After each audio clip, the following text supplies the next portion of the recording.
First CAZ was V. Narhari Rao. First CAZ was V. Narhari Rao. And at present, and at present, and at present, K. Sanjay Murthy, and at present K. Sanjay Murthy, acha beta, good morning. And at present K. Sanjay Murthy, and at present K. Sanjay Murthy is the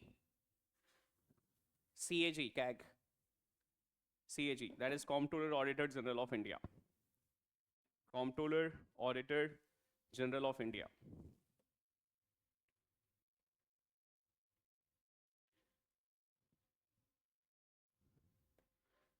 Chapter 4, Part 5, Union Judiciary, Article 124 to 147. कोई बात नहीं, समझ ले लीजिए, 1 minute का ले लें आप आराम से निकाल लीजिए और फिर बनाइए heading.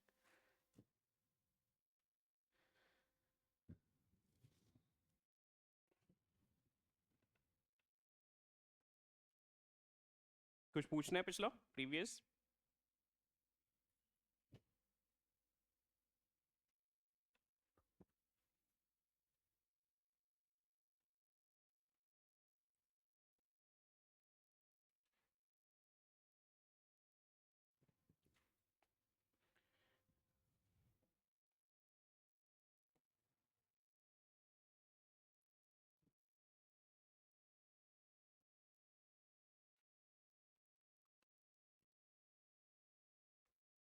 Union judiciary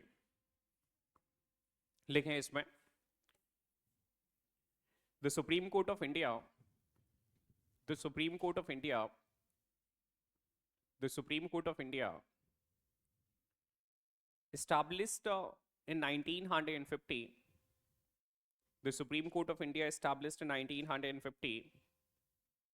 Established in 1950 serves as the SERVES serves as the highest judicial authority, serves as the highest judicial authority, highest judicial authority in the country, highest judicial authority in the country. Its formation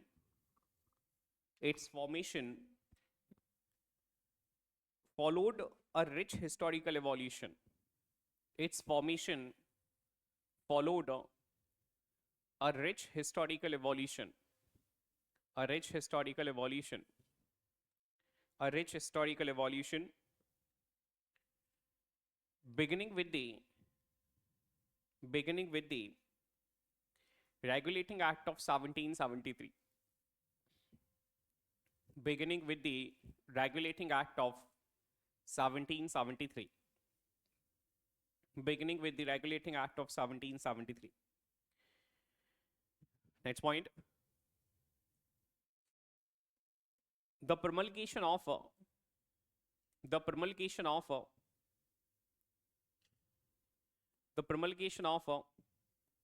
Regulating Act 1773. The promulgation of Regulating Act 1773 by King of England, by King of England, by King of England paved the way for the establishment of paved the way for the establishment of Supreme Court, paved the way for the establishment of judicature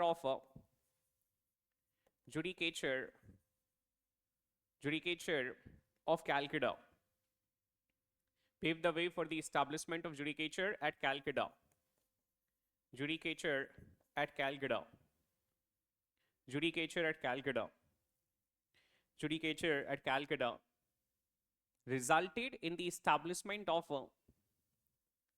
resulted in the establishment of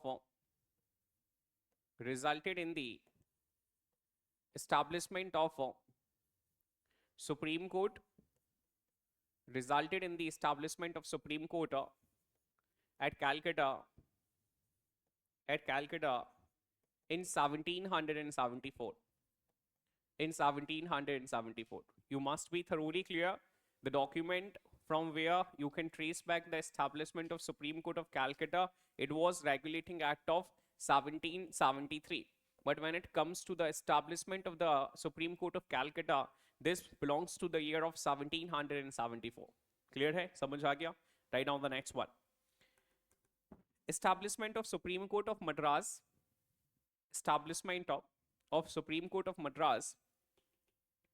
Establishment of Supreme Court of Madras and Bombay. Establishment of Supreme Court of Madras and Bombay.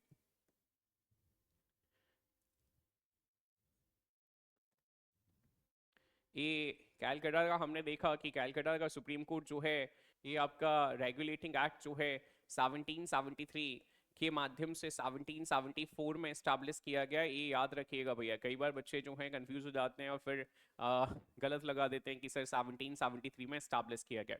उसके बाद जाकर supreme court of Madras and Bombay की जब आप चर्चा कर रहे हैं, लिखिए इसमें supreme court of Bombay and Madras, लिखें supreme court of Madras and Bombay, लिखिए courts in Madras and Bombay, courts in Madras and Bombay were established in the year of 1800 and 1823.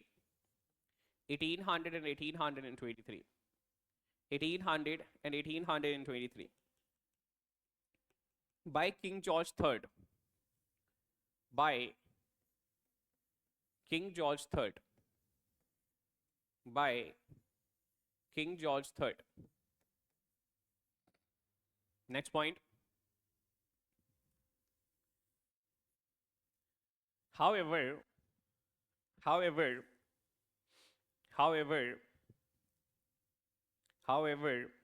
the beginning of Indian penal, the beginning of Indian codified law, the beginning of Indian codified law, the beginning of Indian codified law can be traced back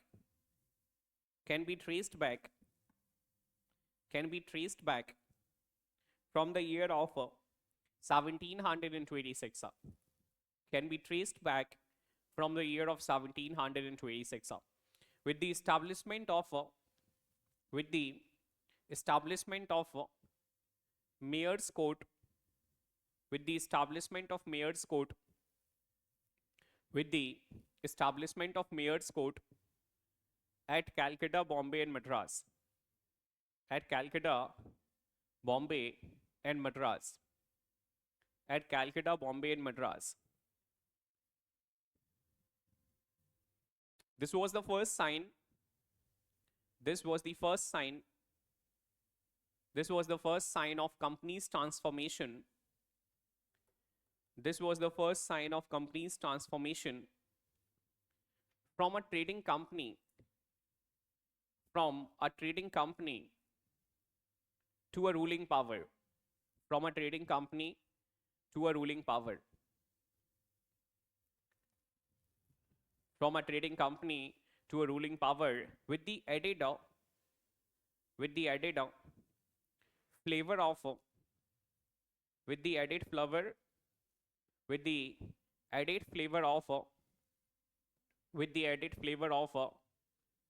new elements of judiciary. With the added flavor of new elements of judiciary.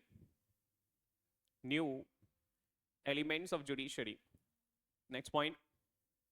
The British led the foundation.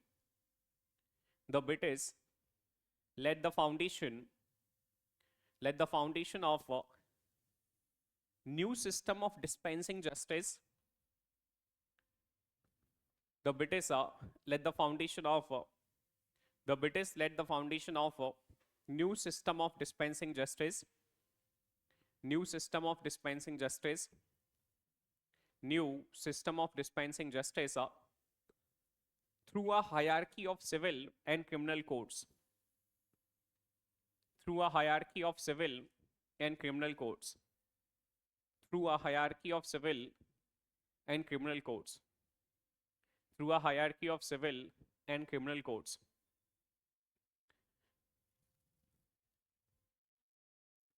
Paragraph change. Next point. Though given a start by Warren Hastings, though given a start by Warren Hastings, though given a start by Warren Hastings, though given a start by Warren Hastings, अगर आप चाहें तो Warren Hasting का time period भी लिख सकते हैं 1772 to the 1785.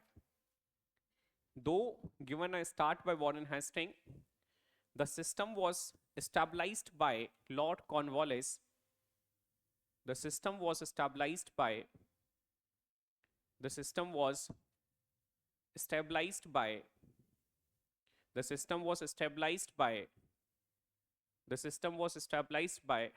Good morning. The system was stabilized by Lord Cornwallis in the year of 1793. The system was stabilized by Lord Cornwallis in the year of 1793. In the year of 1793.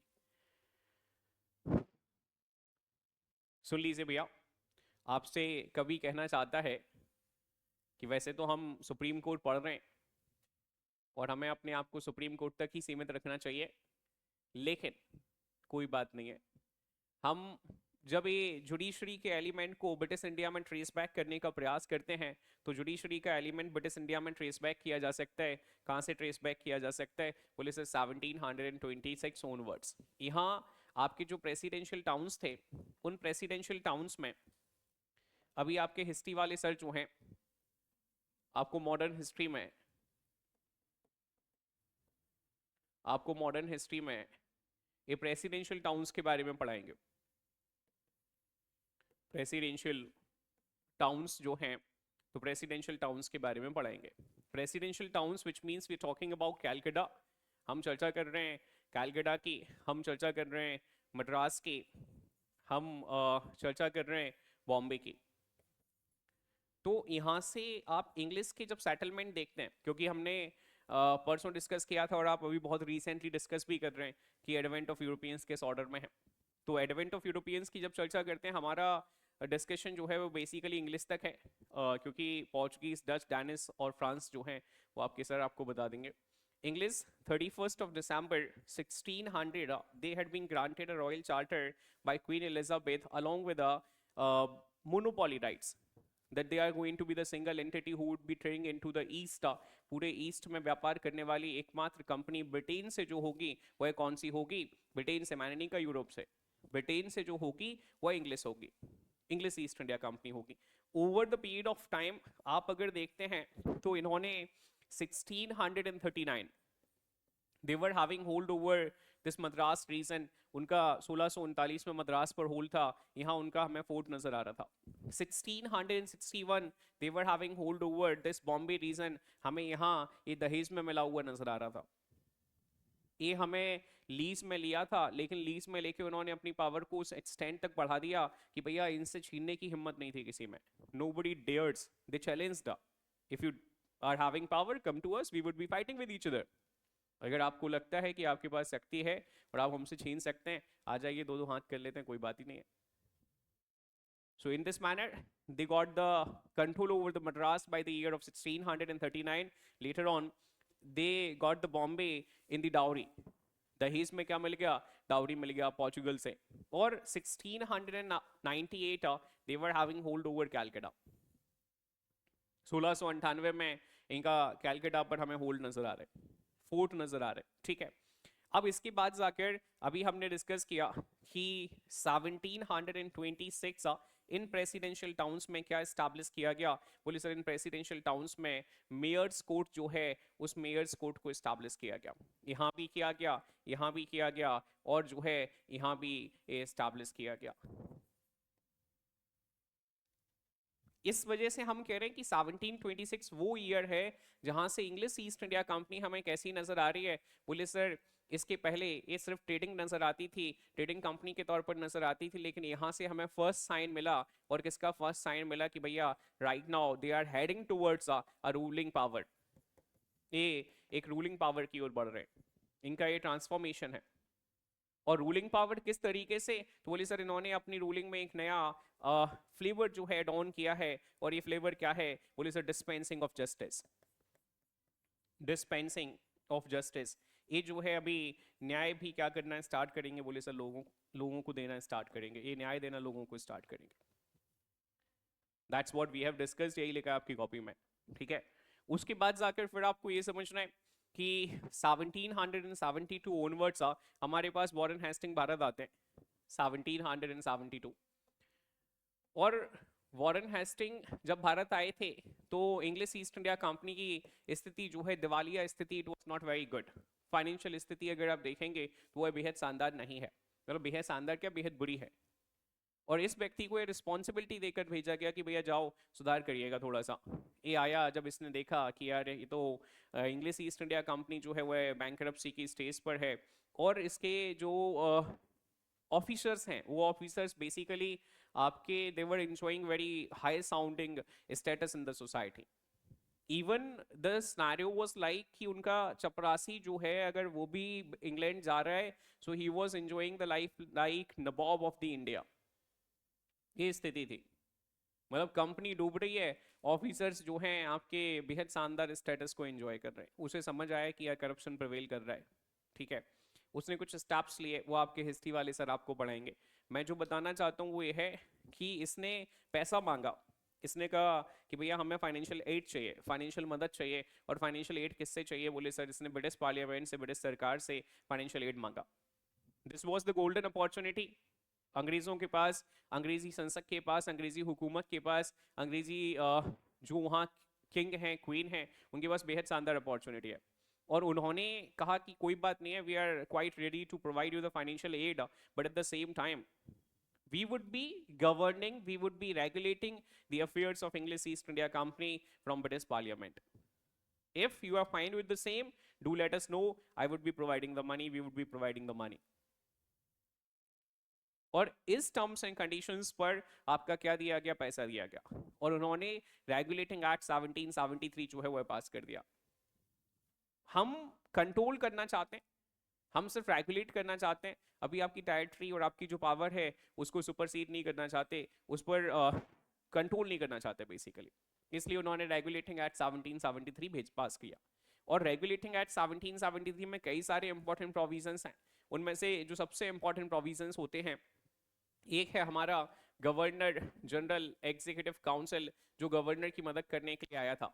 मैं अभी जिस Sunday में 5-6 घंटे की class लूंगा सिर्फ UPSC वाले बच्चों की, उस दिन इसके बारे में बताऊंगा, ठीक है। उसके बाद जाकर यहाँ एक और प्रोविजन था, वो था establishment of Calcutta supreme court, Calcutta supreme court. तो इस तरीके से 1774 में रेगुलेटिंग एक्ट 1773 के माध्यम से क्या किया गया, पुलिस सर आपके यहाँ पर सुप्रीम कोर्ट को एस्टैब्लिश किया गया। लेकिन सिर्फ यही नहीं था, वॉरेन हेस्टिंग एक बेहद शानदार व्यक्ति है, ठीक है, बेहद शानदार है। मतलब 1772 ओनवर्ड्स इसने यहाँ आया और 1785 तक यहाँ रहा। कई सारे रिफॉर्म्स जो हैं इसके समय पे नजर आते हैं। आपके हिस्ट्री वाले सर सारे रिफॉर्म्स पढ़ाएंगे, ठीक है। आ जाए बेटा, उसी रिफॉर्म्स में वो जो है आपको यहाँ जुडिशियल रिफॉर्म्स पढ़ाएंगे, ये जुडिशियल रिफॉर्म्स पढ़ाएंगे। मेरी अगली लाइन जो थी वो लाइन थी कि भैया दो the system was started, though the hierarchy of civil courts and the criminal courts was started at the time of the Warren Hastings, but it was stabilized by Lord Cornwallis। ये हमने लिखा हुआ था, ये हमने पढ़ा हुआ था अभी। तो इसका मतलब है कि भारत में दीवानी जो अदालतें हैं वो दीवानी अदालतों की शुरुआत इस व्यक्ति के माध्यम से है। फौजदारी अदालतें जो हैं, इन फौजदारी अदालतों की शुरुआत जो है इस व्यक्ति के माध्यम से। लोकल कोर्ट, सबऑर्डिनेट कोर्ट्स, इनकी शुरुआत इस व्यक्ति के माध्यम से नजर आ रही है। फिर सदर दीवानी अदालत, सदर निजामत अदालत, वो जो आज के हाई कोर्ट से हमें वो इसके समय पे नजर आ रहे हैं। मैं नहीं पढ़ाऊंगा, उसके पीछे की वजह है, उसके पीछे की वजह है कि ये आपके पॉलिटी वाले सर जो है आपको सारी चीजें पढ़ाएंगे, ठीक है। सॉरी हिस्ट्री वाले सर, माफ कीजिए, आपके हिस्ट्री वाले सर आपको पढ़ाएंगे, ठीक है। उसके बाद जाकर फिर हम आगे देख रहे हैं कंसोलिडेशन हुआ, और कंसोलिडेशन फिर एक व्यक्ति आता है जिसे हम लॉर्ड कॉर्नवालिस कहते हैं। और लॉर्ड कॉर्नवालिस के समय पर क्या होना स्टार्ट हुआ, बोले सर वो जो आपकी दीवानी अदालत और सर्किट आपके निजामत अदालत थी, फौजदारी अदालत थी, उनमें हमें सुधार नजर आ रहा है। 1786 to 1793 he was there into the India, कई सारे सुधार नजर आ रहे। उसके बाद जब हम आगे बढ़ रहे हैं तो फिर देखो हमें रिफॉर्म्स अंडर विलियम बेंटिक नजर आ रहे हैं। उसके बाद जाकर आप चर्चा करेंगे तो ये फिर हमारे यहाँ जुडिशरी का बैकग्राउंड नजर आता है। ये एक व्यक्ति है जिसे लॉर्ड मैकाले कहा जाता है, क्योंकि विलियम बेंटिक के समय पे थर्ड चार्टर जो है 1833 वाला उसे पास किया गया था, जिसके माध्यम से वो गवर्नर जनरल एग्जीक्यूटिव काउंसिल में एक सदस्य बढ़ाया गया था जिसे लॉ मेंबर कहा जाता है। He was the law member. Lord Macaulay, जो मैकाले रिफॉर्म्स के लिए जाना जाता है, इसकी ही मेहनत है, इनकी ही मेहनत है कि आज हमारे भारत में जो है ये आपके सेक्शनल और यूनिफाइड और एग्जैक्टली यूनिफाइड लॉ है। जो आपके यहाँ यूनिफाइड जुडिशियल सिस्टम है, इस व्यक्ति के पीछे की देन है, इस व्यक्ति की मेहनत की देन है। मैं पढ़ाऊंगा, जब मैं आपको हिस्टोरिकल बैकग्राउंड पढ़ाऊंगा इस व्यक्ति के बारे में, क्योंकि मैं regulating act of 18 charter act of 1833 पढ़ाऊंगा, definitely we would be having discussion over the same. उसके बाद जाकर 1865 में जिस पर्टिकुलर समय पे हमारे यहाँ पर लॉर्ड कैनिंग साहब जो है भारत में है, उस समय में इनके यहाँ आपका आता है Indian high court act 1861, Indian high court act 1861। और इंडियन हाई कोर्ट एक्ट 18 अभी लिखेंगे हम, इंडियन हाई कोर्ट एक्ट 1861 के माध्यम से प्रावधान था कि जो एग्जिस्टिंग सुप्रीम कोर्ट्स हैं उनको खत्म किया जाएगा, साथ ही साथ जो सदर दीवानी अदालतें हैं उनको खत्म किया जाएगा, सदर निजामत अदालतें हैं उनको खत्म किया जाएगा, और भारत में अभी अपेक्स कोर्ट के तौर पर हाई कोर्ट्स जो हैं इनका एस्टैब्लिशमेंट किया जाएगा। 1862 में वो एस्टैब्लिश होना स्टार्ट हो गए, 1862 में। और आपके यहाँ जो भी आपने सुप्रीम कोर्ट लिखे हैं 1793, 1800 और 1823, वो खत्म हो गए वर्ष 1862 में, 1862 में। और फिर तब से लेकर मतलब 1862 से लेकर 1937 हमारे भारत में एपेक्स कोर्ट की तरह काम कर रहे थे, इन्हें हम कहते हैं high court. And it was 1 अक्टूबर 1937 हमारे भारत में फेडरल कोर्ट ऑफ इंडिया का एस्टैब्लिशमेंट होने का एक प्रावधान था जो कि एस्टैब्लिश हुआ। और वह फेडरल कोर्ट ऑफ इंडिया 26 जनवरी 1950 तक एग्जिस्ट कर रहा था। हमने आगे जाकर उसे बोला सुप्रीम कोर्ट, और जिसकी सबसे पहला इनॉग्रेशन सेशन जो है वह हुआ 28 जनवरी 1950 में। ये हिस्टोरिकल बैकग्राउंड है, ठीक है। आगे लिखेंगे, लिखना स्टार्ट करिए। इंडियन हाई कोर्ट एक्ट 1861 लिखें, इंडियन हाई कोर्ट एक्ट 1861। अगला पॉइंट है Indian high court act 1861 was enacted to create high courts. Indian High Court Act 1861 was enacted. Indian High Court Act 1861 was enacted to create high courts. Was enacted to create high courts for various provinces. For various provinces. For various provinces. For various provinces.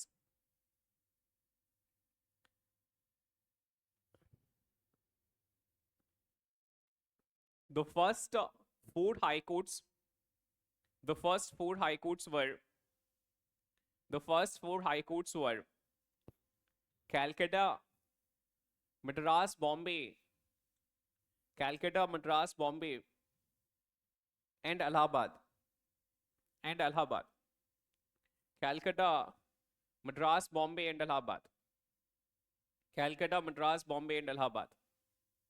The first four high courts. इस पे सवाल पूछा जाता है आपसे कि इनमें से सबसे ओल्डेस्ट हाई कोर्ट कौन सा है, तो वो आप बता पाएंगे क्रम से कि भैया ये चार जो हैं सबसे पहले स्टैब्लिश करे गए थे। Full stop. And the same act and the same act of 1861 and the same act of 1861 and the same act of 1861 provided for the and the same act of 1861 provided for the abolishment of the then existing Supreme Court, provided for the abolishment of the then existing Supreme Courts and Sadar Adalats and Sadar Adalats and Sadar Adalats and Sadar Adalats. Full stop. Next point.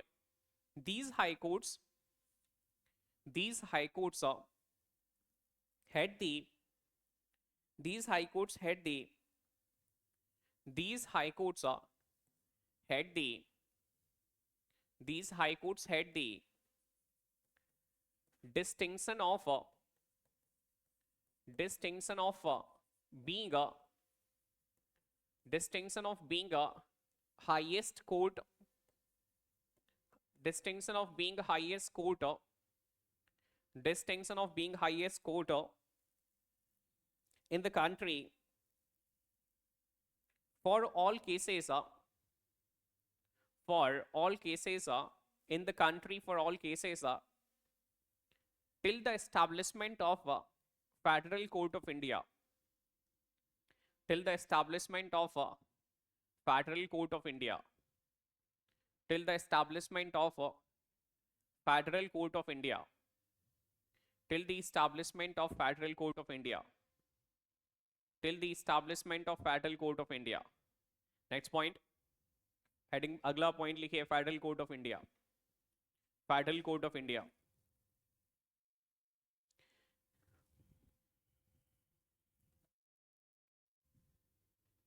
The government of India at 1935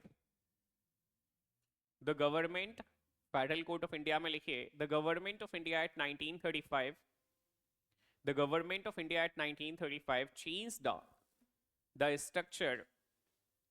the structure of a government changed the structure of government from that of unitary to that of federal type from that of unitary to that of federal type from that of unitary to that of federal type.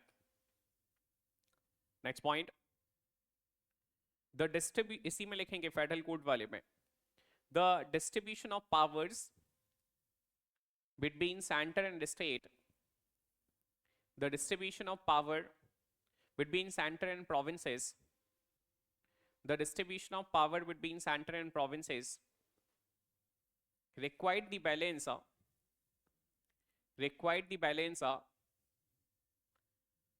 to avoid disputes required the balance to avoid disputes which have arisen required the balance to avoid disputes which have arisen between the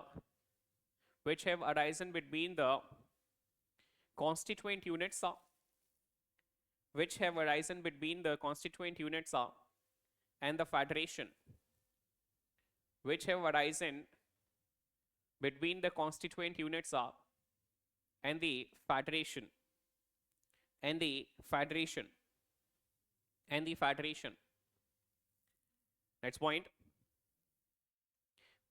याद रखिएगा भैया अभी पिछले साल जो है पिछले साल क्योंकि पिछले साल तो सिलेबस चेंज हो गया था 2023 में एक क्वेश्चन पूछा गया था कि गवर्नमेंट ऑफ इंडिया एट 1935 अब नहीं पूछा जाएगा सबसे पहले तो याद रखना है एमपीपीएससी वालों को क्यों नहीं पूछा जाएगा उसके पीछे की वजह है कि आपके सिलेबस में गवर्नमेंट ऑफ इंडिया एट 1935 नहीं है पिछली बार क्यों पूछा गया था 2023 में उसके पीछे की वजह थी कि आपके सिलेबस में गवर्नमेंट ऑफ इंडिया एट 1919 और गवर्नमेंट ऑफ इंडिया एट 1935 था अब वो पूरी तरह से हटा दिया गया लेकिन जो बच्चे यहाँ पढ़ रहे हैं सुन रहे हैं समझ रहे हैं भारत सरकार अधिनियम 1935 से पहले जो यूनिटरी टाइप ऑफ सरकार थी जो गवर्नर जनरल ऑफ इंडिया में सारी पावर वेस्ट थी अब हम प्रोविंसेस में और सेंटर में पावर का बाइफर्केशन कर रहे थे ताकि डिस्प्यूट्स जो हैं उनको अवॉइड किया जा सके डिस्प्यूट्स जो हैं उनको मिटिगेट किया जा सके और गवर्नमेंट ऑफ इंडिया एट 1935 ने भारत में फेडरेशन ऑफ इंडिया के एस्टैब्लिशमेंट पर जोर दिया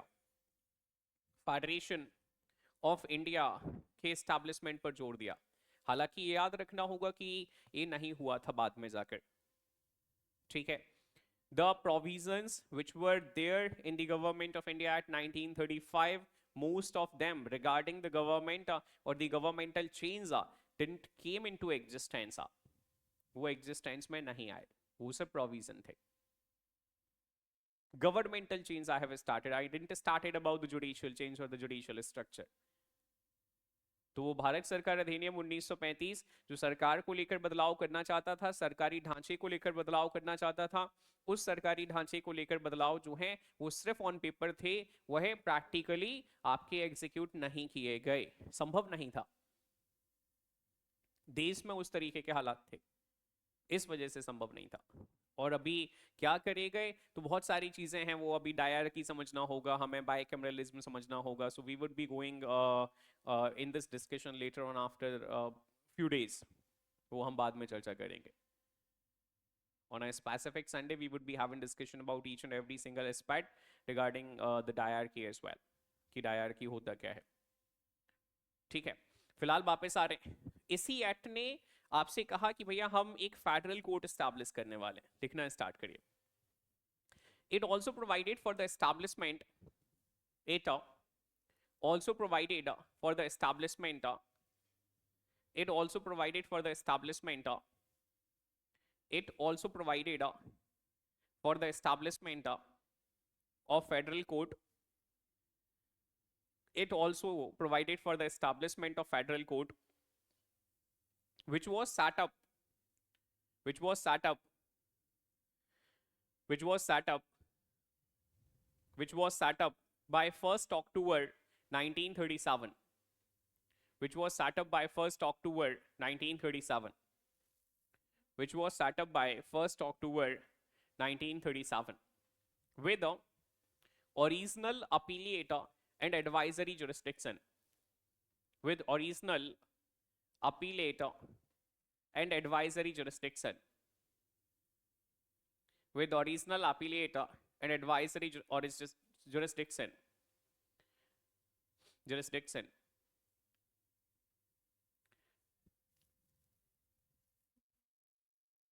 original appellate and advisory jurisdiction. Next point. It is to be remembered that it is to be remembered that it is to be remembered that it is to be remembered that there was a right of appeal, there was a right of appeal, there was a right of appeal to the judicial committee, there was a right of appeal to the judicial committee of the Privy Council, of the Privy Council, of the Privy Council in London, in London, in London, from the Federal Court of India, in London from the Federal Court of India, in London from the Federal Court of India, in London from the Federal Court of India, in London from the Federal Court of India. समझ आया क्या? आ गया कि नहीं आया?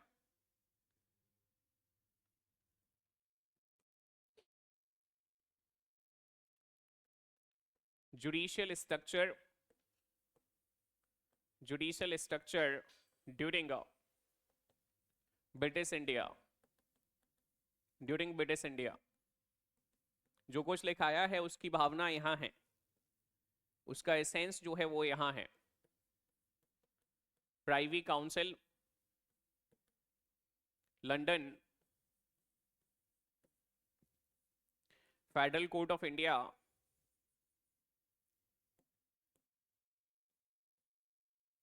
Federal court of India,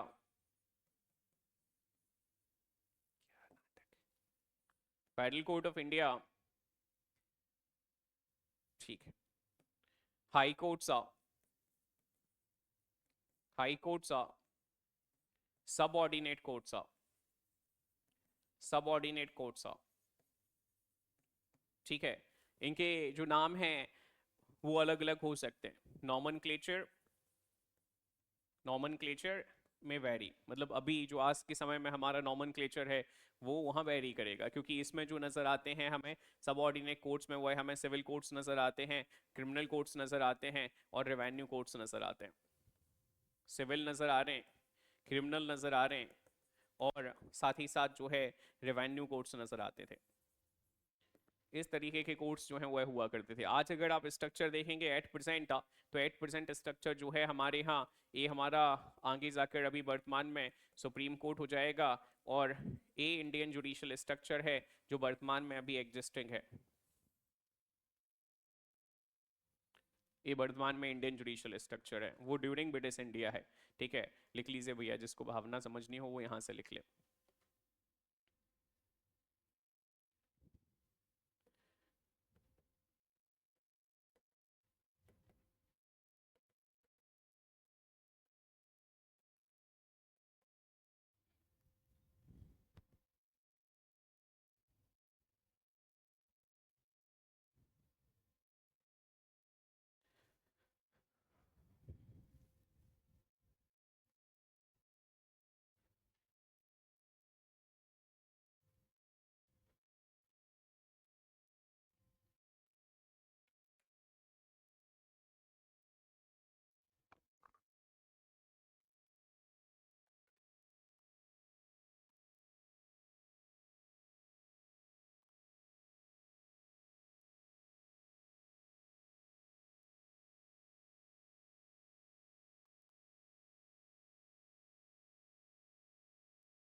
Done with the same?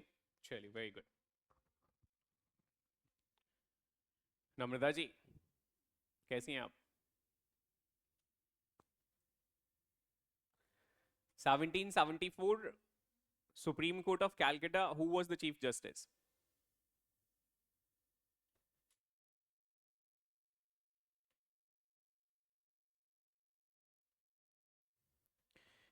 बताएं सालनी जी, who was the Chief Justice?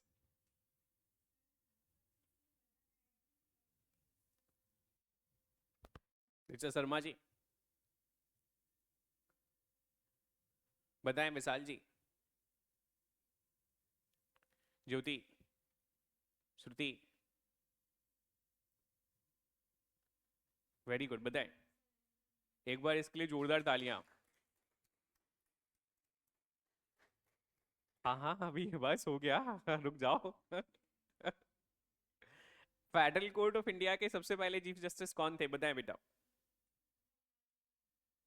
Federal court of India के सबसे पहले चीफ जस्टिस कौन बताना चाहते हैं, बताएं। और कोई बताना चाहते हैं? एक बार इसके लिए जोरदार तालियां तान्या के लिए। इतना ही आसान होता है जीवन। ठीक है, चलिए नोट पॉइंट बनाइए, नोट पॉइंट बनाइए। Sir Elijah Impey, sir Elijah Impey, sir Elijah Impey was the chief justice. Sir Eliza Emphe was the chief justice.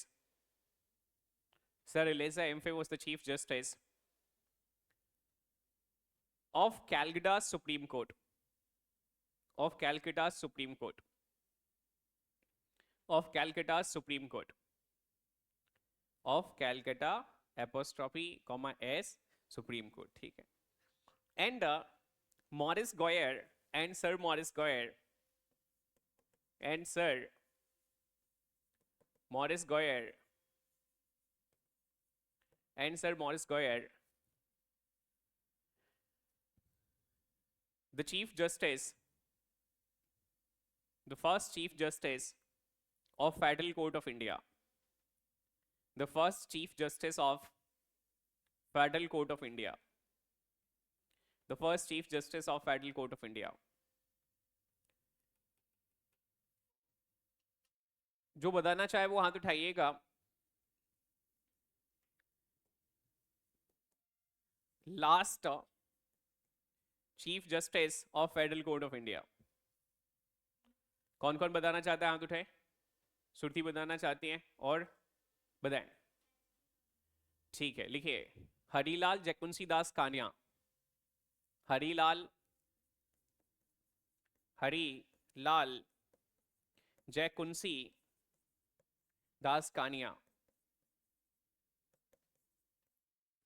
Harilal Jekisundas Kania, Harilal Jekisundas Kania, Harilal Jekisundas Kania, Harilal Jekisundas Kania, Harilal. नहीं आया? अच्छा, ऐसे और लिख लेना, एच जे कानिया है।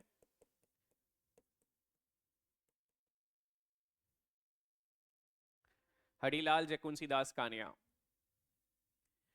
Ganesh ji, who was the very first chief justice of India? बताए नागेश। विकी नहीं आया? काव्या जी बताएं, सीधा बताएं। शैलेंद्र, ज्योति, हरीलाल जयकुंसी दास कानिया। चलिए ठीक है भैया, ये हमारा पूरा जो ब्रिटिश इंडिया के दौरान स्ट्रक्चर था वो पूरा हमने ब्रिटिश इंडिया के दौरान का स्ट्रक्चर पढ़ लिया है। अभी 1 घंटा होने को है, सिर्फ 7 मिनट बचे हैं, पढ़ लो 7 मिनट में। कुछ समझ ना आए तो मुझसे पूछ लो, then we would be heading with the supreme court.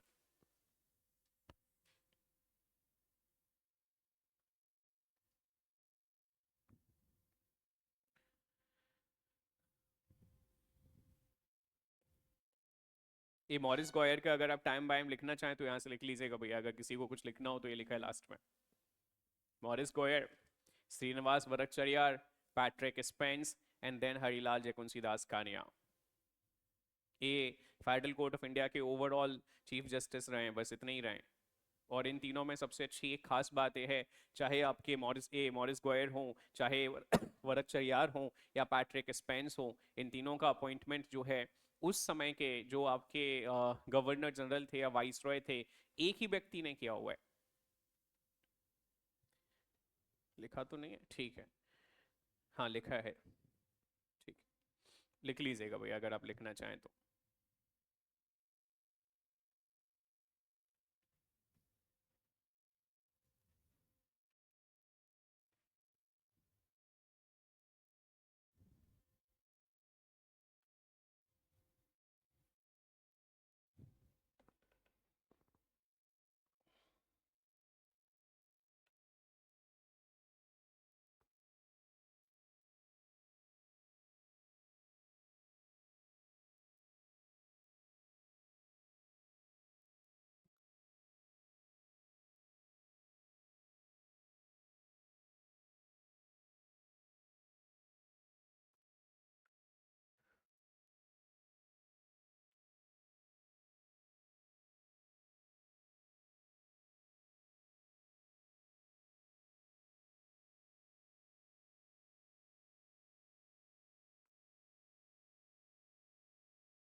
सीधा ए, क्या लिखा है? पक्का? कुछ और तो नहीं लग रहा? फिर ठीक, पढ़ ली से। और बस फिर हम अभी आगे अगले आधे घंटे में जो है सुप्रीम कोर्ट की ओर पढ़ेंगे।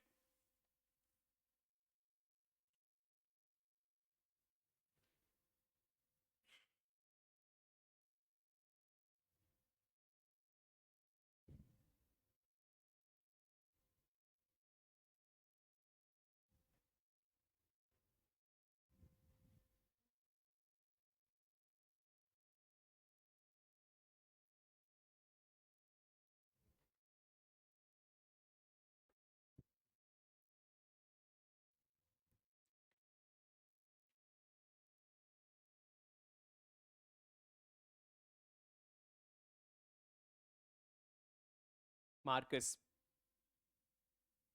Lord marquess Linlithgow, the longest serving viceroy in India.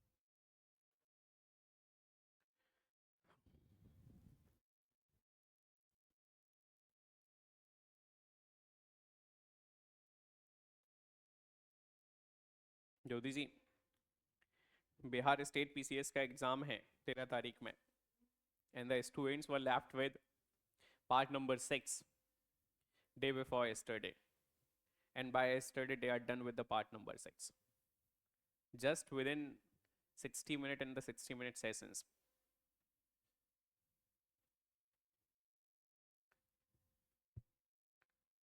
क्या समझ गए?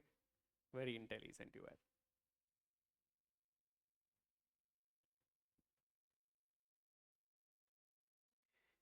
मेहनत पार्ट 5 पे करनी होती है, पार्ट 6 तो फिर बच्चों का खेल होता है.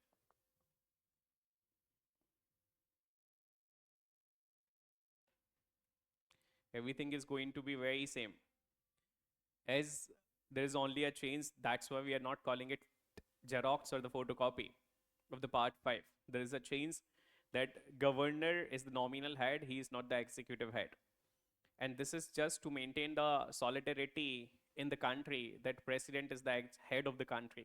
That's why, and that is why only we call it replica of the part number 5. पढ़ेंगे अभी हम, 1-2 दिन में खत्म कर देंगे. एक दिन में प्रोविजंस खत्म कर देंगे पूरे, दूसरे दिन में 3 दिन में 3 लेक्चर्स लगेंगे. It will hardly take 3 lectures.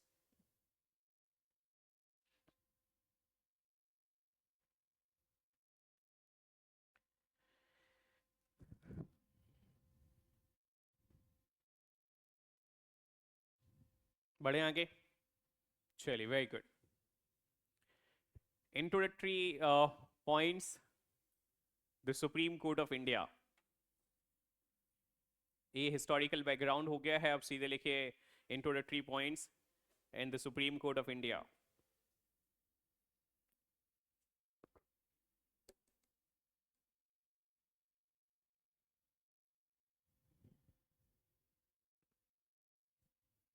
आगे बढ़ूं उसके पहले यहाँ देख लीजिएगा, इंडियन जुडिशियल सिस्टम की ओर बढ़ रहे हैं.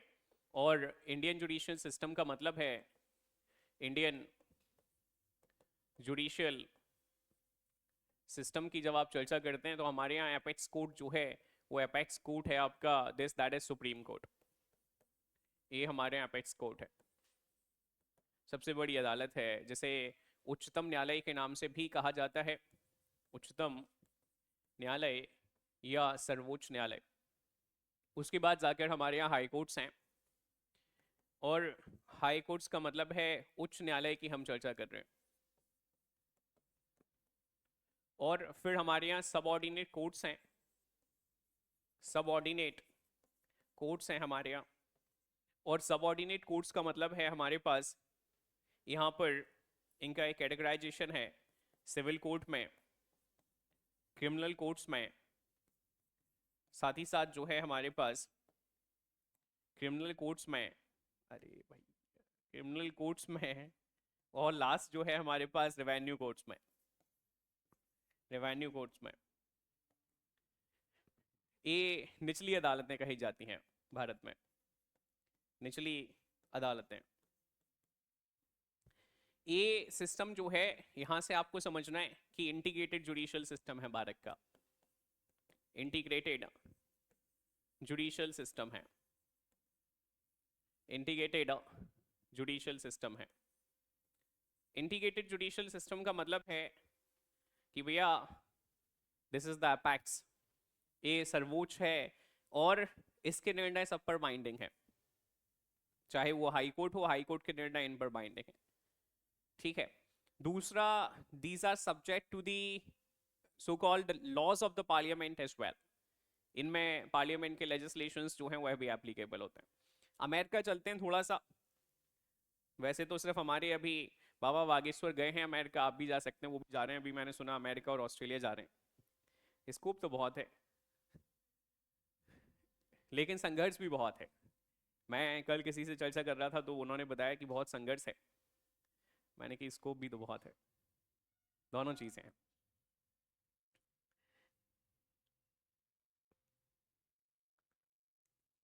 अमेरिका, यूएसए, यहाँ आपके सेंटर के लिए अलग कोर्ट है, और स्टेट जो आपके स्टेट्स हैं उनके लिए अलग कोर्ट है. ठीक है. तो वहां पर डबल जुडिशियल सिस्टम जो है वो प्रिवेल करता है, और हमारे यहाँ ये single judicial system, integrated judicial system जो है वो प्रिवेल करता है। ये याद रखिएगा भैया, America double judicial system, double judicial system, और हमारे यहाँ जो है सिंगल जुडिशियल सिस्टम जो है वह प्रिवेल करता है। ठीक है, फिर एक आर्टिकल है जिसमें लिखा है the laws of the supreme Court are binding to all the courts in the country. कौन बताना चाहते हैं? The laws of the Supreme Court, orders of the Supreme Court, verdicts of the Supreme Court, these are binding to all the courts in the country. 140 चलिए, अभी हम आगे पढ़ने वाले। तो भैया ये इंडियन जुडिशियल सिस्टम आपके दिमाग में होना चाहिए, इंटीग्रेटेड जुडिशियल सिस्टम है। ठीक है, इस पर ही हम चर्चा करने वाले हैं। लिखेंगे, आगे बढ़ेंगे, लिखना स्टार्ट करिए। द कंपोजिशन, सीधी इसमें लिखिए सबसे पहला, कंपोजिशन एंड अपॉइंटमेंट ऑफ जजेस।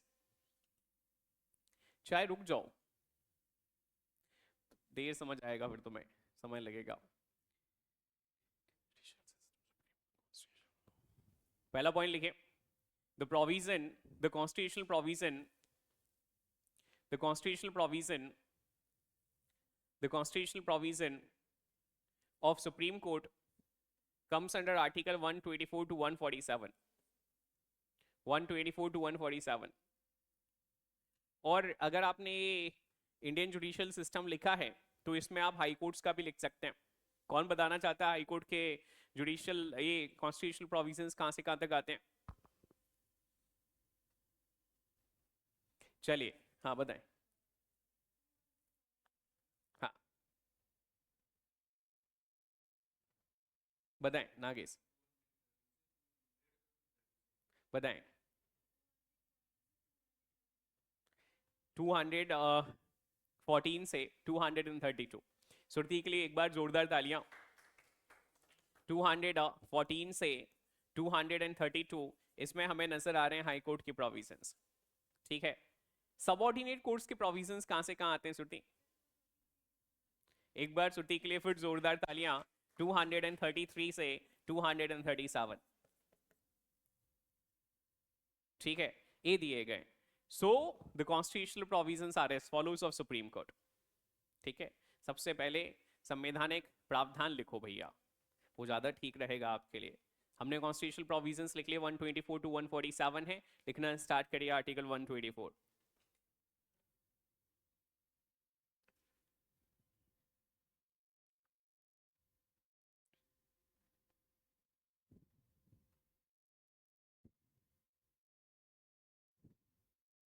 Establishment and Constitution of Supreme Court.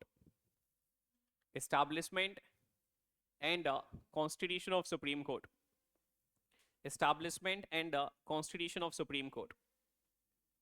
Establishment and Constitution of Supreme Court. Establishment and Constitution of Supreme Court.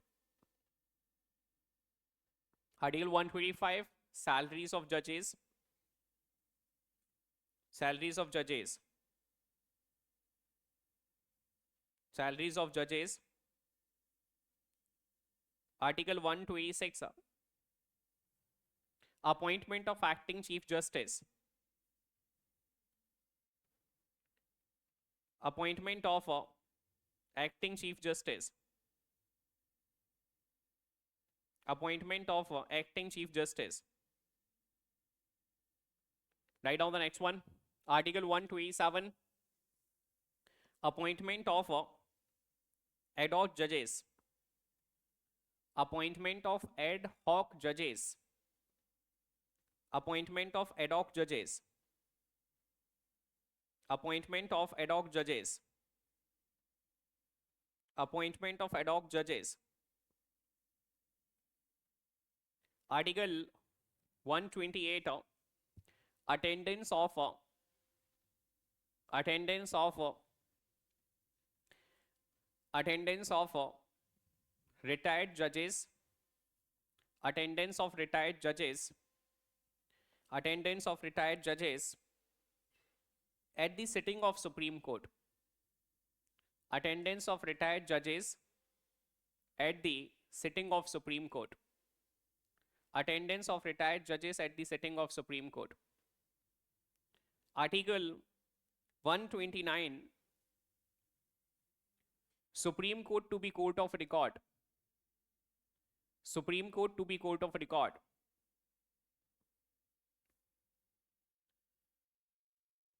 Article 130, seat of Supreme Court. Article 130, seat of Supreme Court. Seat of Supreme Court. Article 131, Article 131, original jurisdiction of Supreme Court. Article 131, original jurisdiction of Supreme Court. Original jurisdiction of Supreme Court.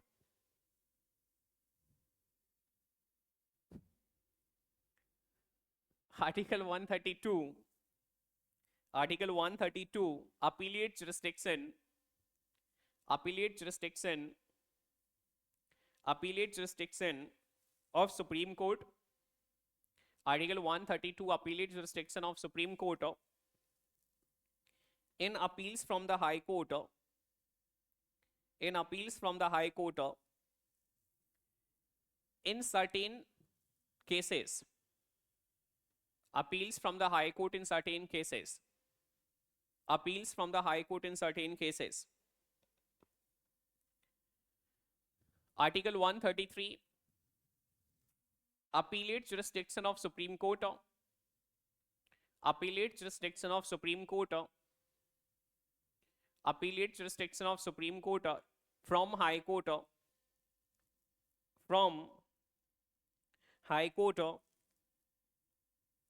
or in the appeals of High Court in regard to civil matters, in regard to civil matters, in regard to civil matters, appellate jurisdiction of Supreme Court in appeals from High Court, from in regards, sorry, in appeals from High Court in regard to civil matters, in regard to civil matters. Article 134, appellate jurisdiction of Supreme Court, appellate jurisdiction of Supreme Court in appeals from High Court, in appeals from High Court in regard to criminal matters, in regard to criminal matters, in regard to criminal matters, in regard to criminal matters, in regard to criminal matters, in regard to criminal matter. Article 134A, Article 134A, Article 134A, क्या रह गया आपका आगे से? Article 134A, certificate for appeal to the supreme Court. बताएं सालनी क्या कहना चाहते हैं, कुछ कहना है? Certificate of appeal, certificate of for appeal to the supreme Court, certificate for appeal to the Supreme Court, certificate for appeal to the Supreme Court, certificate for appeal to the Supreme Court. Article 135, jurisdiction and powers of Federal Court, jurisdiction and power of Federal Court, jurisdiction and power of Federal Court, and power of Federal Court under existing law, under existing law to be exercisable, under existing law, under existing law to be exercisable by the, to be exercisable by the Supreme Court, to the exercisable by the Supreme Court, to the exercisable by the Supreme Court. Article 136, Article 136, special leave to appeal, special leave to appeal by Supreme Court. 136, special leave to appeal, special leave to appeal by Supreme Court, special leave to appeal by Supreme Court. Article 137, Article 137, review of judgments or orders, review of judgments or orders by Supreme Court, review of judgments or orders by Supreme Court, review of judgments or orders by Supreme Court, review of judgment or orders by Supreme Court. Article 138, enlargement, Article 138, enlargement of the jurisdiction of Supreme Court, enlargement of the jurisdiction of the Supreme Court, enlargement of jurisdiction, enlargement of jurisdiction of Supreme Court, enlargement of jurisdiction of Supreme Court. Article 139, Article 139, conferment on Supreme Court, conferment on Supreme Court, conferment on Supreme Court of power to issue, conferment on Supreme Court of power to issue certain writs, conferment on Supreme Court of power to issue certain writs. Article 139A, transfer of certain cases, transfer of certain cases, transfer of certain cases. 140, ancillary powers of Supreme Court, ancillary power of Supreme Court, ancillary power of Supreme Court, ancillary power of Supreme Court. Article 141, law declared by Supreme Court, law declared by Supreme Court, law declared by Supreme Court to be binding, law declared by Supreme Court to be binding on all courts, on all courts, on all courts. Article 142, enforcement of decrees, enforcement of decrees and orders of Supreme Court, enforcement of decrees, enforcement of decrees and orders of Supreme Court, enforcement of decrees and orders of Supreme Court.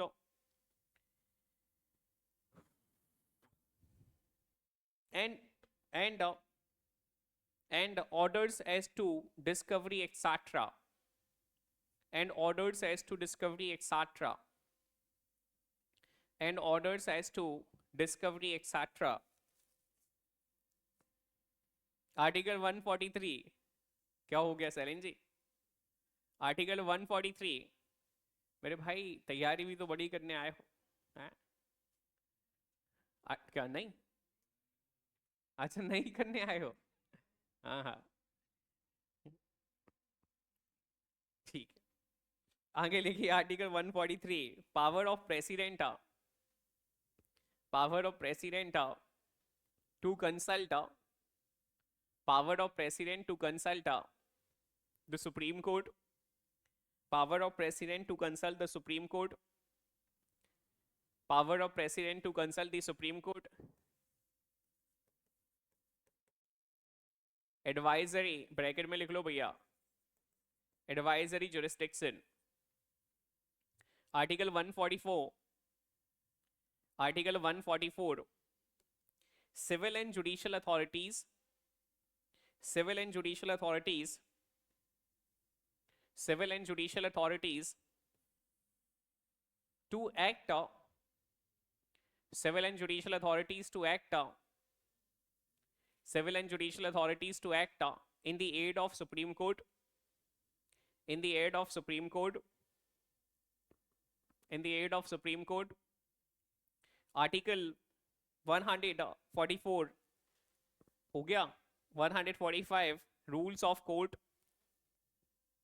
rules of court, rules of court, article 146, expenses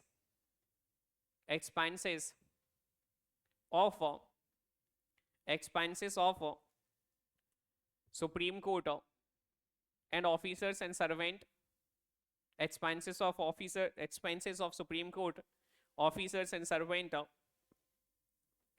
and 147 interpretation, and 147 interpretation, and 147 interpretation, 147 interpretation.